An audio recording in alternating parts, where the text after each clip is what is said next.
retour sur le plateau de Chamonix avec deux nouveaux invités et surtout avec un nouveau maillot dans le décor. Vous le voyez sans doute, le maillot des Angels de Chamonix. Donc je salue tout de suite Anne Bernard. Comment ça va, Anne? Ça va bien, je suis contente. On va parler hockey féminin avec toi, avec plaisir. Et puis tu nous as hébergé avec ton mari et ta famille, donc on te remercie encore beaucoup pour ta générosité. C'était sympa comme tout. Et Patrice Fleutot, salut à toi Patrice, on va parler HC74 avec toi et puis aussi de ta carrière puisqu'il y a eu de nombreux titres.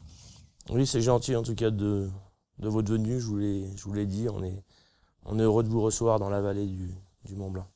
Alors Patrice, c'est 5 titres notamment avec l'équipe de Rouen. Alors raconte-nous un peu cette période où les Dragons brûlaient tout sur leur passage. Toi, tu avais un rôle de physique, de joueur qui apportait beaucoup à ce niveau-là, d'énergie à l'équipe notamment.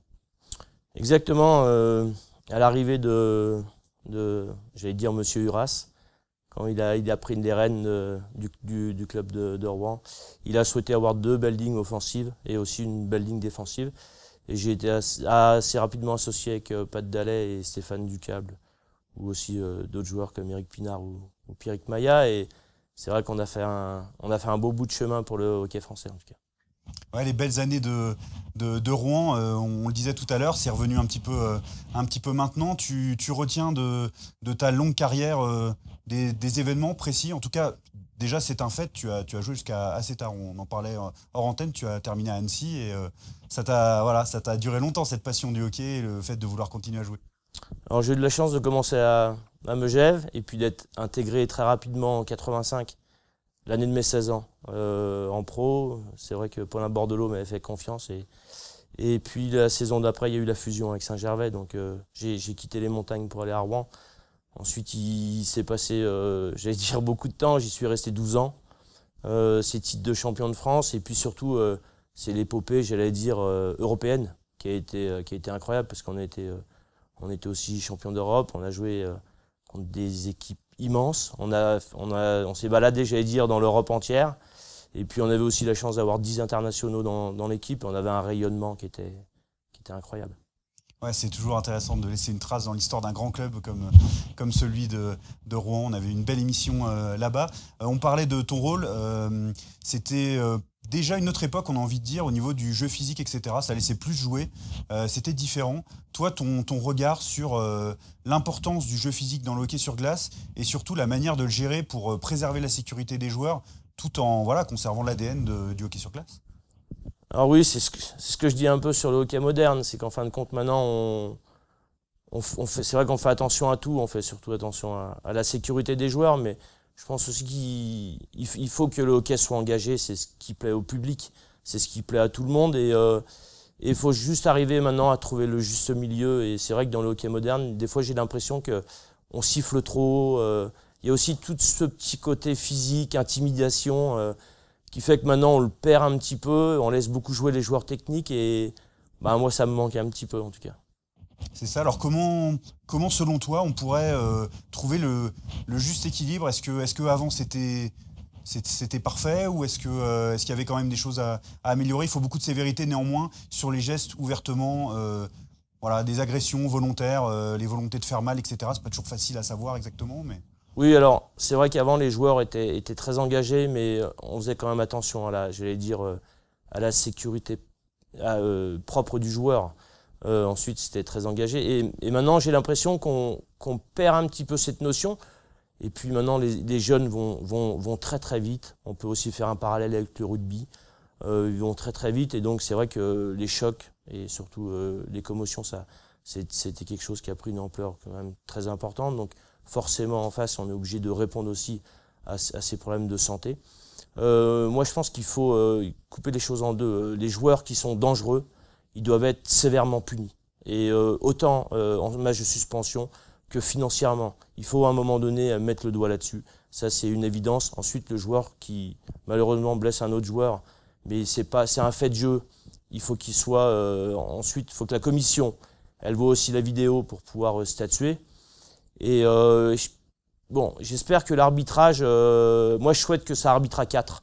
Et c'est ce que j'ai aussi proposé chez les plus jeunes sur les séries finales, U17 et U20, à partir des demi-finales.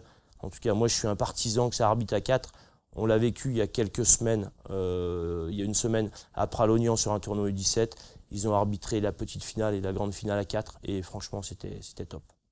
Alors tu parles des jeunes, justement les jeunes c'est presque envie de dire ton quotidien ici avec le HC 74. Est-ce que tu peux nous raconter l'histoire du HC 74 et puis sa manière de fonctionner? Voilà, aujourd'hui c'est quoi déjà le HC 74 et puis quel est son but? Alors au tout début c'était le Hockey 74 qui a été créé donc par Christophe Ville. Il y avait aussi Marc Geloul, il y avait aussi un monsieur qui a une célèbre marque de restauration rapide qui s'appelle Pierre Pilarski, qui maintenant a fait beaucoup de choses dans l'équitation avec son cheval aussi, Bolt Eagle. Et c'était un des précurseurs. Il avait aussi rassemblé tous les enfants de la vallée. Et puis ils avaient l'idée aussi de faire un double championnat. Donc ils étaient rentrés dans le championnat français et puis ils étaient aussi rentrés dans le championnat suisse. Ils ont eu beaucoup de succès. Et puis ensuite, au fil des années, ça s'est un petit peu perdu. Et puis il y a eu aussi le fait qu'il y a eu les grands clubs qui ont émergé. Et puis dans nos montagnes, on s'est senti un petit peu fragilisé. Et donc il y a eu l'idée de revenir sur une entente qui était vraiment très bien réfléchie. C'est-à-dire qu'il y a les 4 hockey mineurs qui sont ensemble. Au jour d'aujourd'hui, c'est quelque chose où les présidents s'entendent très bien. Vraiment, on se fait une confiance aveugle. Et puis, donc, dans notre pacte d'entente HC 74, on a aussi les 3 équipes seniors. Donc, l'équipe, bien sûr, de Chamonix, des Pionniers, qui joue en Ligue Magnus, l'équipe de D1 du HC Mont-Blanc et l'équipe de D2 de Morzine. Et vraiment, maintenant, on a, et j'allais parler aussi des filles, parce qu'elles font aussi partie du pacte d'entente HC 74, puisque nous, on a vocation aussi, de féminiser notre sport. Et je le vois au pôle à Saint-Gervais. On a 3-4 filles et franchement, ça se passe très bien. Tu fais les transitions à ma place, c'est parfait. Mieux, tu vas prendre ma place bientôt, sûrement, sur ce siège. Du coup, Anne, le hockey féminin, effectivement, ici, c'est pas anecdotique. Il existe, il est vivant, et il se développe même de plus en plus. Oui, complètement. Donc, le hockey féminin, Chamonix, ça a commencé en 1929 même, avec Ida Chapeau. Et ça s'est malheureusement terminé parce que la fédération, à l'époque, a estimé que ce sport était trop dangereux pour les filles. Et il a fallu attendre la fin des années 80 pour avoir de nouveau du hockey féminin en France. Et là, dans nos montagnes, on est bien présent au niveau hockey féminin. Alors, pour le hockey féminin adulte, on est pour l'instant beaucoup en loisirs, parce qu'effectivement, les filières avec le HC, avec tous les clubs mineurs qui se féminisent, parce que vous êtes quoi, à peu près à 15% de filles maintenant, entre Cham, Saint-Germe, Gèvres, Morzine. Et Morzine, ils sont forts, parce qu'eux, ils ont carrément une équipe entière de petites filles. Nous, à Chamonix, on a 2 équipes, en fait. On a l'équipe des Angels, où on est du loisir, c'est-à-dire qu'on va permettre à des femmes adultes de découvrir le hockey, ce qui est très fédérateur parce qu'on a quand même, on va dire, la moitié qui sont des mamans et c'est quand même très sympa de pouvoir jouer avec ses gosses en tant que maman. Et on a l'équipe des rebelles qui va jouer en compétition et qui est en cours de restructuration et qui va intégrer aussi le HC 74 prochainement. Et nos 2 équipes cohabitent très bien parce que nous, on va être un tremplin aussi pour des plus jeunes qui ont fait un autre sport avant. Nous, on commence à 16 ans, notre section.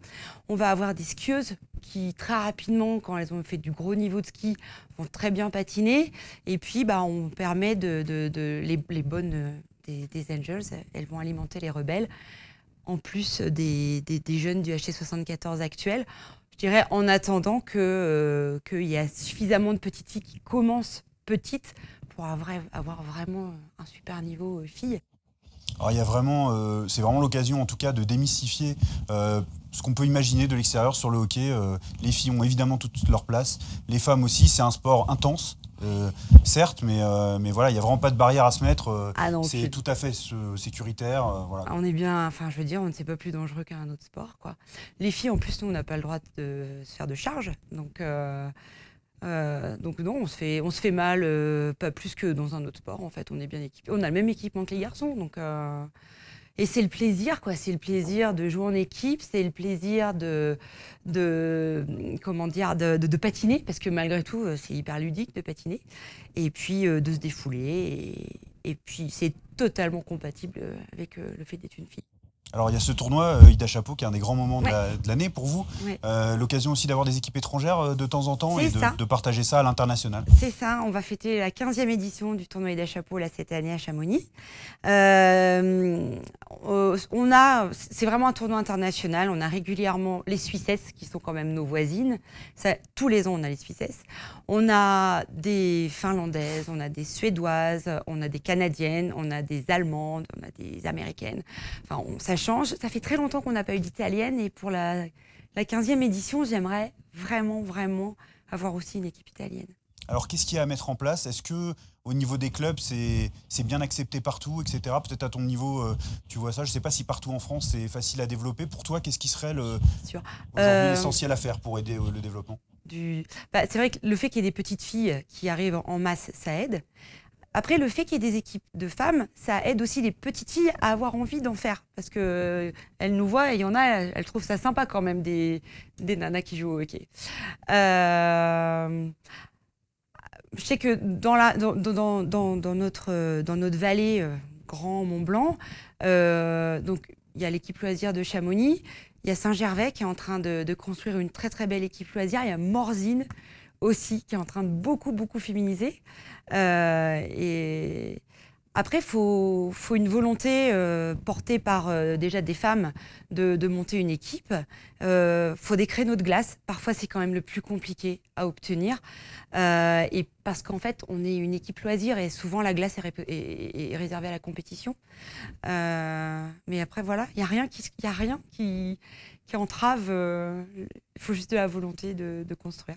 Et puis l'enjeu sociétal et global, c'est aussi, on parle évidemment du partage des tâches, du fait que les maris laissent évidemment les femmes faire leurs activités de leur côté, et pas forcément en plus de tout le reste, mais qu'il y ait vraiment, on arrive à cette mixité intelligente, j'ai envie de dire, et voilà, cette vie intelligente, etc. Ouais. Et c'est vrai que pour ma famille, c'est très sympa parce que mon mari et moi, nous jouons. Et on a 2 de nos garçons qui jouent. Et notre grande fille qui a joué un petit peu. Donc, on s'est retrouvés à faire des tournois avec les grands enfants avec nous. C'est super chouette. C'est une bonne conclusion tout ça. Je vous remercie beaucoup tous les deux d'avoir été sur le plateau de l'émission et puis de montrer encore une fois la grande diversité du hockey et d'autant plus ici, on tourne à Chamonix qui est une terre historique et qui continue de proposer de nouvelles choses et puis de se renouveler avec les jeunes, avec le hockey féminin, etc. Donc merci beaucoup à tous les deux. Merci Sylvain. Merci à vous. Bonne route. Merci bien. Donc on se retrouve très vite pour une nouvelle émission. Continuez de nous suivre, abonnez-vous à la chaîne YouTube et puis faites passer autour de vous le message. Voilà, la médiatisation du hockey, c'est un peu à chacun d'entre nous de se battre pour qu'elle avance. Merci, à très bientôt. Salut le hockey franco, c'est Fred. N'oubliez pas de nous suivre sur les réseaux sociaux et de vous abonner à la chaîne. Et activez la cloche si vous voulez ne rien louper. À la prochaine.